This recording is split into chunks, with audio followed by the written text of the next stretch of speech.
Hi there, Dr. Gila here with a special invitation. I have a brand new live online webinar for you February 4th, all about emotion regulation for single parents or anyone who feels like one. I'll cover the main reason why parents get stuck in that cycle of snapping at their kids and then going down the shame spiral, and 3 ingredients for finally breaking the cycle so you can feel more confident and capable of handling even the tough moments. It's totally free to attend, and there's a replay afterwards. Go to parentingwithconnection.com/webinar to sign up. And now on to this episode. What do you do when your child is having intense episodes and all the popular parenting advice out there only makes it worse, and your instinct at how to handle it also makes it worse? That is the main topic that we're talking about today with Eric, father of an awesome kiddo with multiple forms of neurodivergence, including PDA, autism, and ADHD.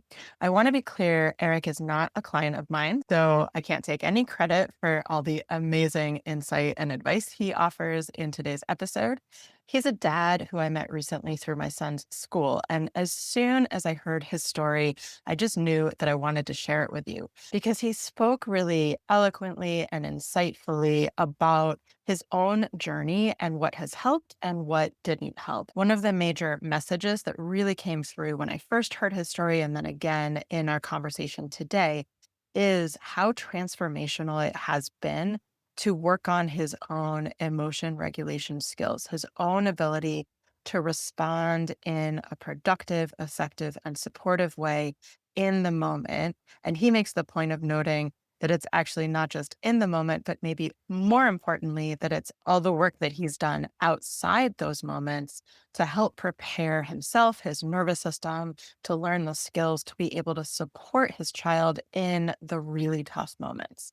So I think his story is going to really resonate. I think he has a lot of inspiring and insightful points that will be helpful for you. And if you too are in the process of trying to figure out how to be less reactive in these really tough moments, I want to invite you to my upcoming webinar on February 4th, which is all about this topic. It's about how to be less reactive, how to feel more capable of managing your own response and behaviors and emotions that show up in these tough moments with our kids and in other areas of life. I also have a program that's going to be opening up soon, and it's not too late to get on the VIP list. I'll put the link in the show notes below. Enrollment will be opening this week for VIP listers, and there are some special bonuses when you enroll through the VIP program. So I'll put the link in the show notes below. All right, without further ado, I hope you enjoy the episode. Welcome to Single Parenting with Connection, Not Perfection, the podcast that honors your messy reality. It's the support you crave without the usual emotional landmines. I'm your host, Dr. Gila, and I promise I will never tell you to just tag your partner in. Before we start, quick reminder. While I am a licensed psychologist and a certified coach, this podcast is not coaching and it's not therapy, and it's not a replacement for medical or psychological advice. It is for educational and informational purposes only. All right, let's dive in.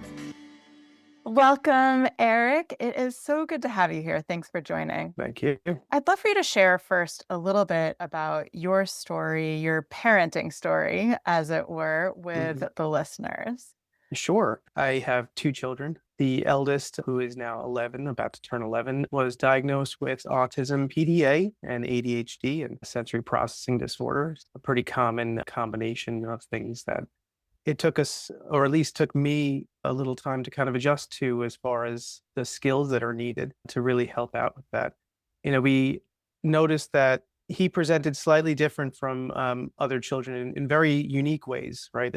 At a young age, he was very advanced with things like reading and speaking and his vocabulary, and reactions to things were very different than would be expected. So, early on, even as an infant, we enrolled in an NYU child study just because they came around the hospital and were asking.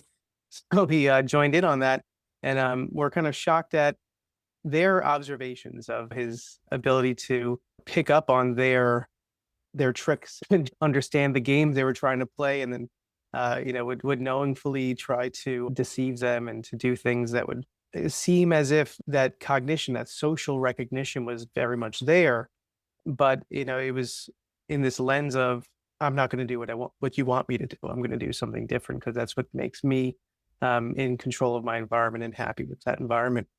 That kind of played into the rest of life, which is that, even at daycare at school, we got a nanny when we had our second child, and she'd always say, with the oldest one, you can never tell him what to do.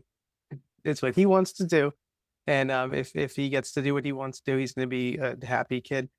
If you try to tell him what to do, not going to happen. Yeah. Well, again, which is great when the child is at that young enough age where it doesn't impact much. But as things progress into school age, I think when he was in his late threes, we found he was much more social with adults and with older children. So he started in a more advanced class in a day nursery that was doing a UPK for 4 year olds. So academically, he was at a similar level, but when it came to things like lining up to wash your hands, and it has to be circle time, it has to be very rigid requirements like that. That's where his, I guess, with PDA, that demand avoidance started to show itself, and it was only seen by the adults as demand avoidance. It's something that he won't do because the adults said so. So there's a problem here that needs behavioral intervention. The next year kind of lined up with COVID, and everybody went home. And in a home environment, like a lot of PDA parents, we didn't really see very much of a problem. Inside of our home environment, it's very easy to give your children the autonomy for them to do what they want to do. Rarely would you have to say no to certain things. But we were doing virtual school, and while that was a little bit of a struggle, it was still something that we can control. That was limited going into school, kind of the tail end of kindergarten, we had mentioned that to the teachers what his profile was, what we started to see, and they tried to implement behavioral strategies, and it did not work. Yeah. Right, it wasn't very helpful. So we worked with the district to try to figure out what is it we could do, what can we put in place, and the more traditional things that got put in place, the harder it got when we finally got the neuropsych evaluation and found out that the diagnosis was autism with PDA, and started reading all the materials. And that's when we started to connect the dots Yeah. of, well, yeah, some of the parenting things that we do are very helpful. The other things that we do that are more traditional are not helpful. So if we just cut those out and start thinking in a completely opposite direction, then That's all. yeah, that's it. Just completely change your mindset that everyone has told you about traditional parenting, and Right. things will get better. I mean, even I remember bedtime for years was extremely difficult. Yeah. No matter what kind of strategies or incentives or sleeping with him or reading books and all that kind of stuff didn't make any difference. But then, as soon as we just said, "Okay, no, you have no bedtime. You don't have to go to bed," of course, with a bunch of other strategies and things from the PDA playbook.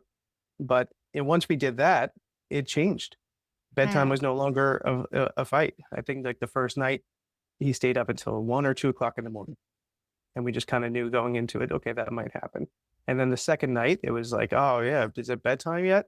Like, no, you have no bedtime. Okay, well then 11 o'clock went to sleep on his own, and then the next night he went to bed by 8:30.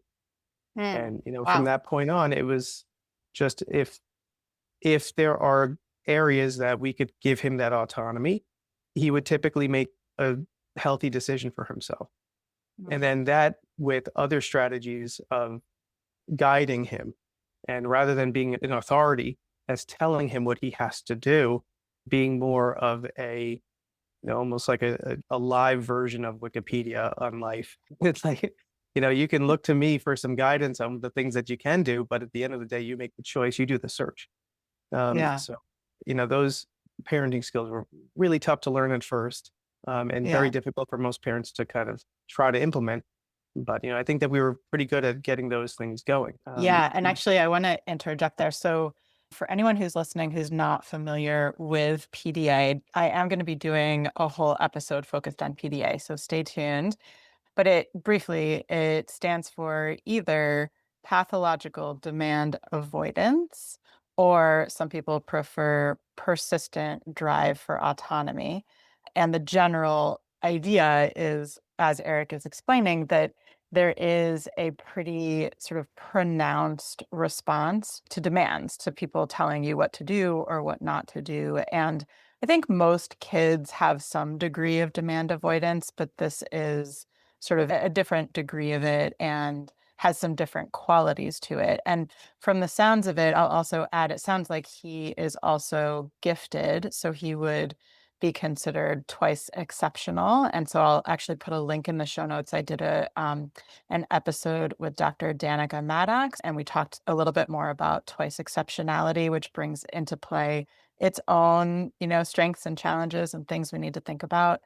But from what it sounds like, you were able to, when you said that at home things were much calmer because you were able to accommodate more, it struck me because I think a lot of parents listening might think, well, things are definitely not calmer at home. And in fact, sometimes the kid might be better able to regulate themselves at school because they're masking. And then when they get home, you're going to see a lot of the big behaviors. So I just want to make a note of that, that if you're listening and you feel like it's not really something that you've been able to manage well at home yet, you're not alone. And it sounds like, Eric, it sounds like you really sort of have gone through a learning process with this of figuring out what does work for him and really have been very flexible and adaptable to experimenting with different things to see how it works. And also, I'll say the no bedtime, some parents listening might sort of be freaking out. My kid would never sleep. And so different strategies are going to work for different families. But it sounds like you were able to really, even before you had the diagnosis, you were able to really make some adjustments at home that you noticed made a pretty significant difference, which is incredible. Yeah, and to that note, a couple things popped in my head, which is first and foremost, the PDA thing. I like to describe it as a nervous system disability, Yeah. right? The nervous system is on it's constantly teetering on the edge of fight or flight. Yeah. And the the loss of perceived autonomy, whether it's from an external source or internally, which is Yeah. really where the challenges with PDA lie. Sometimes there's really nothing that can be done by us to Mhm. prevent, the type of panic attacks that are associated with it, because it's not just I told my child to go wash his hands and they had a tantrum or meltdown, right? That's it. Sometimes it's as simple as, this morning after breakfast, he said he wanted to go to the playground. So he said, great, let's all get in the car and go to the playground. But then there's a massive panic attack because the nervous system activated and said, I'm now in fight or flight. I cannot now reason. Yeah. I don't understand what's happening, because there was this loss of autonomy in now. I like in his head, I said I wanted to go to the park and I'm getting exactly what I wanted, but then I don't have the autonomy to change, or there's just too much going on. Yeah. It's a very delicate balance. So And the word panic raises a really important point, which is that often there is quite a bit of anxiety that is underneath some of the behaviors that you end up seeing, right? yeah, I really like the use of panic attack Mhm. versus tantrum or meltdown, because very often especially with we have sometimes the most trouble with the most educated of the help available to us by schools and districts, because the perception of a meltdown or a tantrum is a behavior that should be corrected or addressed when it's happening, right? Mhm. There's something that's happening, I need to address it. However, when you use the term panic attack, it much better describes the state of the brain when Mm. a child with PDA is in that state, right? In that moment, there is no access to a rational part of their brain, which means that Mhm. any effort by the adult who is trying to assist to rationalize or to try to address something that's happening, it's going to fail. There's no, Right. it's you're talking to a wall, right? With the reaction of the person having the panic attack is just that it's a panic. And one of our either one of the books or a parent coach gave this analogy of or could have been my wife too. Yeah, this analogy, she's really great with this. trying to rationalize with a child having a panic attack is like going into a burning building as a firefighter, telling the victim there, just take deep breaths. Yeah. Because very, very often that's what the teacher does. They take some deep breaths, use your mindfulness, use this, use your other Yeah. strategies. But they're fully panicked. They're in a burning room. There's smoke all around them. You can't ask them to breathe. Yeah. It's really about using all these other strategies that don't get passed around in your traditional parenting or in your traditional schools. And the other thing I wanted to point out, which is as you mentioned, that things were calmer at home. um, I guess for context, that doesn't mean that things were always calm at home, right? That I'd Mm. say that there were years and very difficult moments at home, and Mhm. my wife was actually able to handle them a lot better than I was for a very long time. I'd say for about 2 years, it took Yeah. me to get to the point where I could get even close to as good as she's able to handle some of the hardest moments. But we went from having maybe a handful of these types of panic attacks within a week once we understood the diagnosis to maybe one or two a week and then down to one or two a month. But even so, if I had to try to handle any of those by myself, it took me about 2 years to get to the point that I could successfully de-escalate a panic attack in Yeah. a short enough amount of time, right? And So, it's especially hard when you don't have someone to tag in when you're feeling like you are on the brink of losing it yourself, right? yeah, and I Yeah. think that's about adult regulation, that co-regulation and what it means to be an adult and to have a little bit more maturity and control over your nervous system in order Yeah. to best help. Yeah. And just to first highlight something, I love the visual you gave about the burning building. And it really, something that I often say is your child is having a hard time, not giving you a hard time. And I find that to be a really helpful reminder and reframe because when we can approach it with that lens, we can support them in their struggle rather than trying to correct a behavior, right? And it sounds like that is the shift that you were working on in yourself. And I also want to know when you talk about a panic attack, we haven't explicitly said this, but I think often it's not just that meltdown and tantrum sometimes has like an inaccurate connotation in this case, but it also sometimes these episodes can be more extreme, like more intense. Mhm. And I wonder if you can speak to, and then we'll get to sort of what you did to work on supporting him through that. But did you find that to be the case? Like, can you speak to how intense these episodes sometimes can be?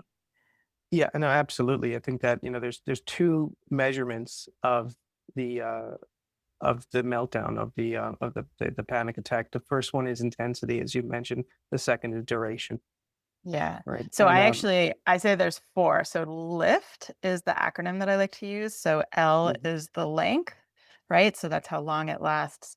I is the intensity. F is the frequency, so how often they're mhm, happening. And then T is the triggers. And this is, how many things trigger it, what kinds of things are triggering it. So those are four elements that I like to look at in terms of, first of all, kind of getting a baseline. And then as we're working on things, we can look at those four things because sometimes it might feel like nothing's getting better. But when we look at each of those four separately, we start to realize, oh, well, actually, it's now, as you said, only happening once a week instead of a few times a week. It's still really intense. It's still really long when it happens, but the frequency has reduced. Or maybe there was a trigger that used to set them off, and now they can handle that trigger, but it's still happening with other triggers, right? So it's a helpful framework, I think, to sort of gauge progress. Yeah. yeah, no, for sure. And I think that it's looking at like in the DSM, they also ask you to define the setting, right? Mhm. In some diagnoses, it has to be occurring in multiple settings. Mhm. So is it happening at school? Is it happening at home, at a grandparent's, at a, I think for the purpose of what I could describe about what we experienced, the intensity could be extreme, as you mentioned. It could be Mhm, very much scary for a lot of mhm. adults and a lot of people. The duration could be 15 to 20 minutes at best. The worst, I would say, would be sometimes an entire day, 6, Yeah, 7, 8, 9 hours long, and it's exhausting. And you would think that after a little while that they would get tired, but that's if not handled properly, it could just go on and on. yeah, And for the setting at home, it would be very rare that it happened to last that long because as far as calling it a panic attack, the reason I like that is because we're really trying to get him to feel safe. And once he feels safe, that is what helps it stop or subside so that mhm. he can get past that. Outside of the setting of home, when he's not feeling safe, it's not only more likely to happen, but more likely to last longer because there's no way to feel safe. He needs a setting that he feels safe in or people that he feels safe with. And Yeah, so, when it came to school, that was extremely difficult because it could be an entire school day from morning till afternoon in that high intensity state. And frequency could, if there isn't any effort made or effort is not made enough to increase that feeling of safety, then it could happen daily, multiple times a yeah, day. Um, yeah, yeah, I think that answers that question about the frequency duration. It could be very, very, very high. yeah, And a yeah, lot of the strategies early on were about building that feeling of safety. yeah. And Which is a and great segue to talking about your own internal experience, because I know you and I were talking, and you, I think, really profoundly articulated how important it's been for you to work on your own regulation skills in those moments, for those moments. yeah, for those moments, I think especially in those Yeah. moments, we kind of we have to go with what we have, right? We're about to run a Yeah. marathon, and if we're not prepared all day, every day, then we're not going to have the juice to get through it. So yeah, it's twofold, right? The number one, having that regulated nervous system and focusing on yourself and your ability to project that calm, to help co-regulate the people around you, that that helps preventatively. But Mhm. also, you have to enter a potential panic attack in as calm a state as possible. Mhm. So having that emotional maturity and calm and control over your nervous system is the only tool that is mandatory when going Mm. into a panic attack, into helping out a child in that state. If Yeah. you don't have that, it's way too easy to either take something personally or to use strategies that are not successful or pivot from strategy to strategy because very often the strategy that worked yesterday won't work today. And then you just cycle through and cycle through all these things that when you run out of things, you just feel helpless. And if you feel helpless, you're having your own panic attack, you can't help the other person. Right, I was So, gonna say there's a high risk of you being in fight, flight, or freeze mode, and mhm, then each of your nervous systems is sort of feeding off of each other, and so there's 2 things going on. One is that now you are in a state of panic, if you wanna call it that, right? You're in a threat state, and you're responding accordingly, which is not always productive or, often I would say not helpful in terms of handling the child's behavior and the child's feelings. But then also they are sensing it from you. They're picking up on that emotion from you, and then that's affecting them as well. yeah. Yeah. It's also one area I struggled with the most and what took so long was, that my response was fawn, was to freeze, to kind Mm, of get quiet, not to know what to do and to overthink and then to kind of internally panic about, oh, what should I do? What should I do? This isn't working. So, that could make things last a lot longer. Um, mhm, and also working with a partner too. You mentioned that it could be very difficult when you're alone. There's also a it's very difficult when you're working with a partner too, Mm, because you not only have your own nervous system to think about, yeah. your brain is mostly focused on the child, but there's also a partner there. And sometimes when two parents or partners are working with the child, that dynamic is too much. It's too much to say, Yeah. like, I have to worry about also, how is my partner feeling? Or what do they want to do? They're saying one thing using one strategy. Am I complimenting it? Am I negating it? Yeah. And that it was for a long time, and a big struggle. My wife would have to kind of run the show, and I would be there on the sideline trying my best to help out, or what I thought was helping out, and Eh, only to just not be helpful at all. And yeah, and sometimes make it worse probably, right? Yeah. exactly, exactly. Yeah. If I did, I will take full responsibility for making it worse many, many, many times. Um, Yeah. and it took a lot of training, and I don't want anyone to think I'm patting myself on the back for this and for what I've gone through, because a lot of effort has gone into it, and I was probably the last one to pick up on it of the support team that we've had. But I do feel like I've finally found my groove with it. I found where I fit in, and we've been able over the past year to collaborate very well in the worst scenarios. Fortunately, like, those scenarios happen maybe now once or twice a year, which is wonderful. I think if you use the typical scales of like 1 to 10, a 10 would be the panic attack, the full on panic attack that it's not going to resolve on Yeah. its own. And it used to be 0 to 10, no matter what. And as we worked on all of the different things, then it's like, well, we can go from 0 to 7 to 10. And then we can go from Mm, 0 to 5 to 7 to 10, 0 to 5 to 7 to 8 to 10. Right. So, like, mm, you can start to notice these things, and it becomes a little bit easier to handle them. You know, uh, what we've been able to do is now, even if it does get up to that 10, as I mentioned, that happens once or twice a year, there's enough strategy and enough trust and enough understanding between all of us to be able to handle it so that it doesn't have that duration. It can maybe last 20 minutes, 30 minutes. I really appreciate so first of all, I really appreciate how open and vulnerable you're being about your own struggles with it and your own process of really learning how to do this well and acknowledging that it takes time.